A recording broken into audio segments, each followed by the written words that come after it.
যে ব্যক্তি জিনা করে, কোন বেগানা মেয়ের সাথে মোবাইলে সম্পর্ক রাখে, মেসেঞ্জারে সম্পর্ক রাখে, হোয়াটসঅ্যাপে সম্পর্ক রাখে, রাস্তায় সম্পর্ক রাখে, রেস্টুরেন্টে সম্পর্ক রাখে, ব্যালকনিতে সম্পর্ক রাখে, বটগাছতলে সম্পর্ক রাখে, নদীর পাড়ে সম্পর্ক রাখে, সে জিনা করে, তার থেকে ঈমানের জামা খুলে ফেলা হয়।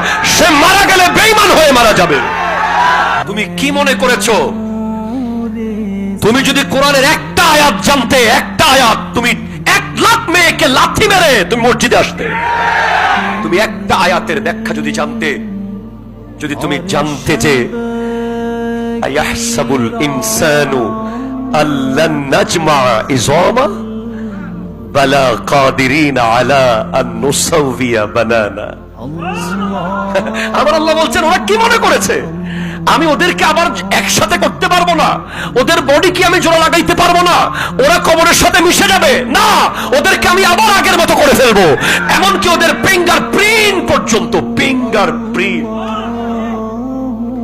আমরা ওই আল্লাহর বান্দা যিনি 1000 কোটি আঙ্গুলের মাথা বানিয়েছেন 1000 কোটি রকম। তুমি যদি জানতে ইয়াউমা ইয়াকুনুন নাসু কাল ফারাশিল মাবসুস ওয়া তাকুনুল জিবালু কাল ইহনিল মানফুস, অর্থ তুমি জানো না, তাই তুমি গার্লফ্রেন্ডকে ফোন করো। আল্লাহ বলছেন ওই দিন মানুষ পোকার মতো উড়বে, ওই দিন পাহাড় পর্যন্ত তুলার মতো উঠতে থাকবে। সেদিন এমন হবে ওয়াতাকুনুল জিবালু কালইহনিল মানফুস ফাআম্মা মান সাকুলাত মাওয়াজিনুহু ফাহুয়া ফি ঈশাতির রাদিয়া ওয়া আম্মা মান খাফফাত মাওয়াজিনুহু ফাউম্মুহু হাবিয়া।